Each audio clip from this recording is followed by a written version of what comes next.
ഒരാൾ വീട് വയ്ക്കുന്നു, വീട് വെക്കാൻ വേണ്ടി പലിശ വാങ്ങുന്നു, വീട് വെച്ചപ്പോഴേക്ക് ആ വീട്ടിൽ തന്നെ തൂങ്ങി മരിക്കുന്ന സാഹചര്യം, പലിശയിലൂടെ ബാങ്കിന്റെ ജപ്തി നോട്ടീസ് വന്നപ്പോഴേക്ക് മനുഷ്യനെ മനുഷ്യനായി കാണാൻ, നീതിയുക്തമായി കാണാൻ, അതുപോലെ തന്നെ മനുഷ്യനെ സ്നേഹിക്കാൻ, ചേർത്തു പിടിക്കാൻ ഇസ്ലാമിന്റെ സക്കാത്തിന്റെ വ്യവസ്ഥ തന്നെ നമുക്ക് അറിയാം. അസ്സലാമു അലൈക്കും വറഹ്മത്തുള്ളാഹി. പ്രവാചകന്റെ ആദ്യത്തെയും അവസാനവുമായ ഹജ്ജത്തുൽ വദാഇൽ ദുൽഹിജ്ജ 9 പ്രവാചകന്റെ ഹജ്ജിന്റെ വേളയിൽ 1.25 ലക്ഷം വരുന്ന സഹാബത്തിനെ മുൻനിർത്തിക്കൊണ്ട് ലോകത്ത് ഇനി ആരൊക്കെ ജീവിച്ചു മരിക്കുന്നുവോ അവരെല്ലാം ശ്രദ്ധിക്കേണ്ട മനുഷ്യാവകാശത്തിൻ്റെ ഏറ്റവും ഉത്തമമായ മാതൃകകൾ, ചില ദർശനങ്ങൾ പഠിപ്പിച്ച് പ്രവാചകൻ ഈ ലോകത്ത് നിന്ന് വിട പറഞ്ഞിട്ടുണ്ട്. ആ സംസാരങ്ങളിലേക്കാണ് നിങ്ങളെ ക്ഷണിക്കുന്നത്. ഒന്നാമതായി, മനുഷ്യനോട് മനുഷ്യനായി വർത്തിക്കണമെന്നും മനുഷ്യനെ മനുഷ്യനായി കാണണമെന്നും ആ മനുഷ്യന് നൽകേണ്ട അവകാശങ്ങളെക്കുറിച്ചും അവനോട് കാണിക്കേണ്ട മര്യാദയെക്കുറിച്ചുമെല്ലാം ഇസ്ലാം കൃത്യമായി പഠിപ്പിച്ചു. അതിൽ പ്രവാചകൻ പറയുകയാണ്, അയ്യുഹന്നാസ് ഇന്ന ദിമാഅക്കും വ അംവാലക്കും അലൈക്കും ഹറാമുൻ. തീർച്ചയായും രക്തം, അഭിമാനം എന്നിവയെല്ലാം കാത്തു സംരക്ഷിക്കേണ്ടതാണ്. മറ്റൊരാളുടെ രക്തമോ അഭിമാനത്തെയോ ക്ഷതം വരുത്താൻ പാടില്ല എന്ന് റസൂൽ കരീം സല്ലല്ലാഹു അലൈഹി വസല്ലം പറഞ്ഞു. കഹുർമതി യൗമിക്കും ഹാദാ വഹുർമതി ഷഹ്രിക്കും ഹാദാ. ഈ ദിവസത്തിലെ പവിത്രത പോലെ, ഈ മാസത്തിൻ്റെ പവിത്രത പോലെ നിങ്ങൾ കാത്തു സൂക്ഷിക്കേണ്ടതാണ് എന്ന് പറഞ്ഞ് 1.25 ലക്ഷം വരുന്ന സ്വഹാബത്തിനെ ചില നിർദ്ദേശങ്ങൾ കൊടുക്കുന്നുണ്ട്. ഇത് ഇന്നും നമുക്ക് പാഠമാണ്. അങ്ങനെ തുടങ്ങി നമ്മൾ നോക്കുമ്പോൾ ഇന്നത്തെ സാഹചര്യം എന്താണ്? നിസാര കാര്യങ്ങൾക്ക് വേണ്ടി കൊലപാതകങ്ങൾ ചെയ്യുന്ന, ചെറിയ ചെറിയ തർക്കത്തിൻ്റെ അവസാനം ഒരു മനുഷ്യനെ അവൻ്റെ ജീവൻ അപഹരിക്കുന്ന രൂപത്തിൽ ആളുകൾ തർക്കിച്ചുകൊണ്ട് മുന്നോട്ട് പോകുമ്പോൾ ഈ ഒരു ഉപദേശം വളരെ കാലിക പ്രസക്തിയാണ് എന്നത് നമ്മൾ തിരിച്ചറിയേണ്ടതുണ്ട്. രണ്ടാമത്തെന്നറിയോ, പ്രവാചകൻ സല്ലല്ലാഹു അലൈഹി വസല്ലം സ്ത്രീകളുടെ വിഷയത്തിൽ പറയണം, യാ അയ്യുഹന്നാസ് ഫ ഇന്ന ലക്കും അലാ നിസാഇക്കും ഹഖ്ഖ. പുരുഷന്മാരോട് ശ്രദ്ധിക്കാൻ പറയണം. സ്ത്രീകൾ, ഇവിടെ ഇസ്ലാമിൻ്റെ വിമർശകർ പറയുന്നത് സ്ത്രീകൾക്ക് ഇസ്ലാമിൽ വലിയ സ്ഥാനമൊന്നുമില്ല, അവരെ കെട്ടിയിടലാണ്, അവരെ അടുക്കളയിൽ അടച്ചിടലാണ്, പർദ്ദയ്ക്കുള്ളിൽ കെട്ടിയിടലാണ്, വിയർപ്പ് മുട്ടിക്കലാണ് എന്നൊക്കെ പറയാറുണ്ട്. 1400 വർഷങ്ങൾക്ക് മുമ്പ് 1.25 ലക്ഷം വരുന്ന സ്വഹാബത്തിനെ മുൻനിർത്തിക്കൊണ്ടാണ് പ്രവാചകൻ അവിടെ പുരുഷന്മാരോട് പറയുന്നു.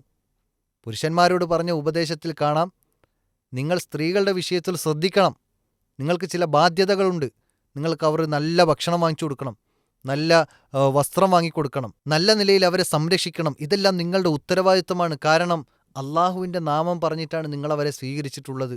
നിങ്ങൾക്ക് അവരെ ഹലാലായി ലഭിച്ചത് അള്ളാഹുവിൻ്റെ നാമം ഉച്ചരിച്ചുകൊണ്ട് നിങ്ങൾ കൈപിടിച്ച് നിങ്ങളുടെ സ്വന്തമാക്കിയതാണ്. ഫഅഖദ്ന മിൻകും മീസാഖൻ ഖലീല.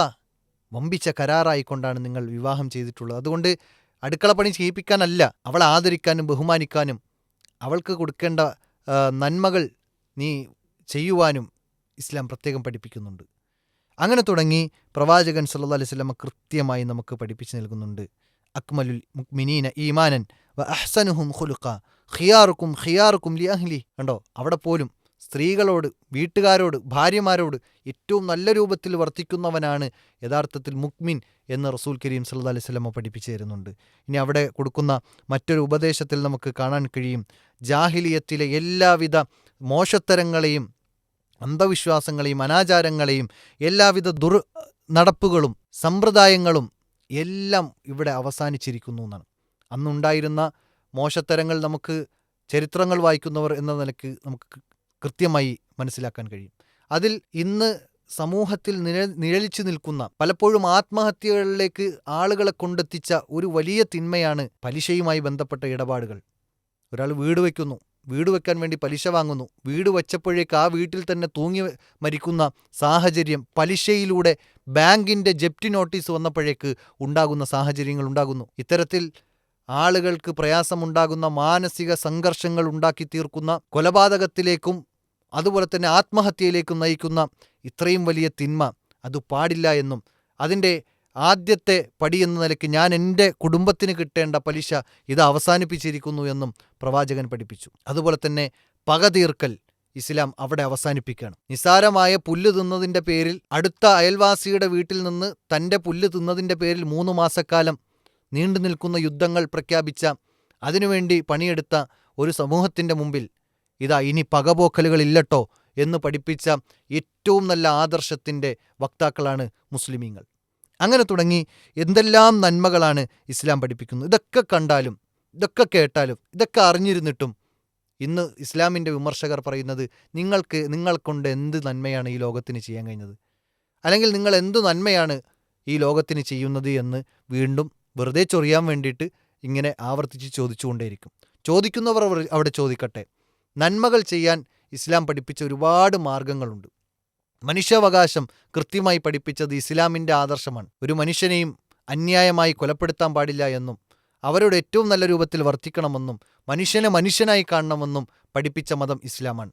എന്നാൽ ഇത്തരം ഇസ്ലാമിക വിമർശകർ മനുഷ്യനെ മനുഷ്യനായി കാണാനോ അല്ലെങ്കിൽ ഒരു മുസ്ലിമിനെ മനുഷ്യനായി കാണാനോ കഴിയാത്ത കണ്ണുമായിക്കൊണ്ടാണ് അല്ലെങ്കിൽ മനസ്സുമായിക്കൊണ്ടാണ് ഇത്തരം ആളുകൾ ജീവിച്ചുകൊണ്ടിരിക്കുന്നത് എന്ന് നമുക്ക് തിരിച്ചറിയാൻ കഴിയും. ഇനി ആ ഒരു പ്രസംഗത്തിൽ നടന്ന 1.25 ലക്ഷം വരുന്ന സ്വഹാബത്തിനെ മുൻനിർത്തിക്കൊണ്ട് അവിടെ പ്രവാചകൻ പ്രഖ്യാപിച്ച പ്രഖ്യാപനങ്ങളും തിരുത്തലുകളും അതുപോലെ തന്നെ നിർദ്ദേശങ്ങളും വായിച്ചെടുക്കുമ്പോൾ പ്രവാചകൻ പറഞ്ഞത് അസ്സംഉ വത്വാഅ ലിമൻ വലിയിൽ അംറിൽ മുസ്ലിം.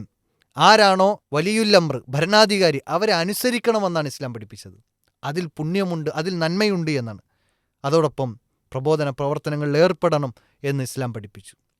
കാരണം ഞാൻ അറിഞ്ഞ സത്യം മറ്റുള്ളവരിലേക്ക് എത്തിക്കുക എന്നത് അതൊരു പുണ്യമാണ്. ഒരു നന്മയുടെ മാർഗത്തിലേക്ക് ആളുകളെ എത്തിക്കുക എന്നത് അവരെ കൂടെ രക്ഷിക്കാൻ ഉതകുന്ന കാര്യമാണ്. അപ്പോൾ അതുകൊണ്ട് അത്തരം നന്മകളിൽ ഏർപ്പെടണമെന്ന് ഇസ്ലാം പഠിപ്പിക്കുന്നുണ്ട്. ഇതെല്ലാം നന്മയാണ്. എന്നാലും ചില ആളുകൾക്ക് ഇസ്ലാമിൻ്റെ നന്മ എന്ത് എന്ന് കാണാൻ കഴിയില്ല. അതെല്ലാം തീവ്രവാദമാണ്, ഭീകരവാദമാണ് എന്ന് പറയാൻ മാത്രം, അല്ലെങ്കിൽ വർഗീയ ധ്രുവീകരണങ്ങൾ നടത്താൻ വേണ്ടി ഇസ്ലാമിനെ വർഗീയ ചാപ്പ കുത്തുന്ന ചില ആളുകൾ ഇന്ന് സമൂഹത്തിലുണ്ട്. അവരെല്ലാം നമ്മൾ തൽക്കാലം ഒന്ന് മാറ്റി നിർത്തിയിട്ട് ഇസ്ലാമിൻ്റെ ഇത്തരം നന്മകളെ പഠിക്കാനും ഇസ്ലാമിൻ്റെ ഏറ്റവും മനോഹരമായ ഇത്തരം ആദർശങ്ങളും ആശയങ്ങളെയും ഉൾക്കൊള്ളുവാനും നമ്മൾ ശ്രമിച്ചാൽ നമുക്ക് പച്ചയായ മനുഷ്യനായി ഈ ലോകത്ത് ജീവിക്കാം. മനുഷ്യനെ മനുഷ്യനായി സ്നേഹിക്കാനും കാണാനും നമുക്ക് കഴിയുമെന്നതാണ് ഇസ്ലാമിൻ്റെ അധ്യാപനങ്ങൾ നമുക്ക് പഠിപ്പിച്ചു നൽകുന്നത്. ആ സംസാരത്തിൽ പ്രവാചകൻ്റെ ഹൈലൈറ്റ് ആകുന്ന ഒരു വാക്കുകളുണ്ട്. പ്രവാചകൻ സല്ലല്ലാഹു അലൈഹി വസല്ലം പറയാണ്, യാ അയ്യുഹന്നാസ് അല ഇന്ന റബ്ബക്കും വാഹിദ് അല ലാ ഫളില ലി അറബിയിൻ അല അജമിയിൻ വല ലി അജമിയിൻ അല അറബിയിൻ വല ലി അഹ്മരിൻ അല അസ്വദിൻ വല അസ്വദ അല അഹ്മറ ഇല്ലാ ബിത്തഖ്വാ. പ്രവാചകൻ പറയാണ്, ഒരു അറബിക്ക് അനർബിയേക്കാളോ ഒരു അനർബിക്ക് അറബിയേക്കാളോ ശ്രേഷ്ഠതയില്ല. ഒരു വെളുത്തവന് കറുത്തവനേക്കാളോ കറുത്തവന് വെളുത്തവനേക്കാളുമോ ശ്രേഷ്ഠതയില്ല. ഇല്ലാ ബിത്തഖ്വാ. സൂക്ഷ്മത പാലിക്കുന്നവന് മാത്രമാണ് അള്ളാഹുവിൻ്റെ അടുക്കൽ ഉന്നതമായിട്ടുള്ളവൻ എന്ന നിലയ്ക്ക് ഇസ്ലാമിൽ ഉയർന്ന സ്ഥാനം. കാശില്ലാത്തവൻ, കുടിലിൽ കിടക്കുന്നവൻ എന്ന നിലയ്ക്ക് ഇസ്ലാമിന് വേറൊരു സ്ഥാനം, അങ്ങനെ ഒരു സ്ഥാനമേ ഇല്ല. കൃത്യമായി മനുഷ്യനെ മനുഷ്യനായി കാണാൻ, നീതിയുക്തമായി കാണാൻ, അതുപോലെ തന്നെ മനുഷ്യനെ സ്നേഹിക്കാൻ, ചേർത്തുപിടിക്കാൻ ഇസ്ലാമിൻ്റെ സക്കാത്തിൻ്റെ വ്യവസ്ഥ തന്നെ നമുക്ക് അറിയാം. അതൊരു നന്മയാണ്. പാവപ്പെട്ടവനെ അവൻ്റെ പ്രയാസത്തിൽ നിന്ന് അവനെ കരകയറ്റാൻ ഇസ്ലാം പഠിപ്പിച്ച വലിയ നന്മയാണ്. അതവൻ്റെ അവകാശമാണെന്ന് ഇസ്ലാം പഠിപ്പിച്ചു. പണക്കാരിൽ നിന്ന് കിട്ടേണ്ട തൻ്റെ അവകാശമാണ് എന്ന് ഇസ്ലാം പഠിപ്പിക്കുന്നുണ്ട്. ഇങ്ങനെ തുടങ്ങി ഇസ്ലാമിൻ്റെ ഓരോ നന്മകളെയും നമ്മൾ പഠിക്കാൻ ശ്രമിക്കുകയാണെങ്കിൽ മനുഷ്യനെ മനുഷ്യനായി കാണാനും പഠിപ്പിച്ച ഈ മതത്തെ കൂടുതൽ അടുത്തറിയാനും നമുക്ക് സാധിക്കും. അള്ളാഹു അതിനുള്ള തൗഫീക്ക് നൽകി അനുഗ്രഹിക്കുമാറാകട്ടെ. വ ആഖിറു ദഅ്വാന അനിൽ ഹംദുലില്ലാഹി റബ്ബിൽ ആലമീൻ. അസ്സലാമു അലൈക്കും വറഹ്മത്തുള്ളാഹി വബറകാതുഹു.